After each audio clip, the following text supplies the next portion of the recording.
Ayan guys, for today's video, magluto kami og dabong.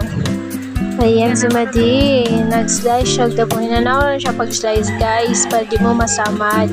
Gamitan na nagdakot sa Guys, ayan, ako ay sundang igamit guys. Ayan. Ayan si Madi. Ganun lang yan guys. wala mo dabong guys kanang Pwede ra kawayan guys. Oh, kanang salog yung kawayan guys. Ayan guys, gilunod din niya sa kaldero guys, ang dabong. Ayan, pinakuluan. Dapat mo pinakuluan ng mukhang 30 minutes. Igo-igo siya malata guys. Dapat inana siya kadugay sa kalayo para maluto yun siya guys. Ayan, pinakuluan na siya ng ayan,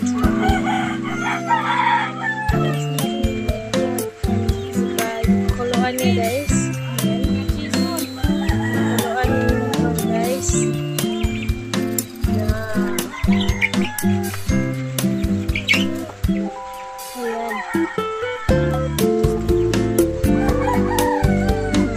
Ayan, tapos na siya ng 50 minutes guys. Kaya kukunin mo na siya guys para malutuin mo na siya guys. Again. Yan guys, nagluluto na ka ng dabong.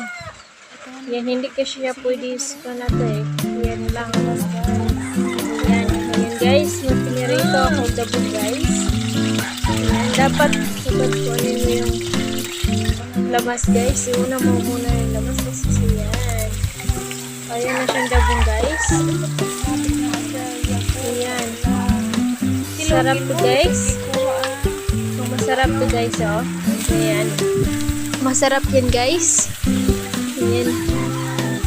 Ayan. Ayan guys. Ayan pagkatapos yan guys. Itimplahan mo ng patis guys. Ayan ang patis guys. Ayan. Ayan. Lalagyan mo rin siya ng magic.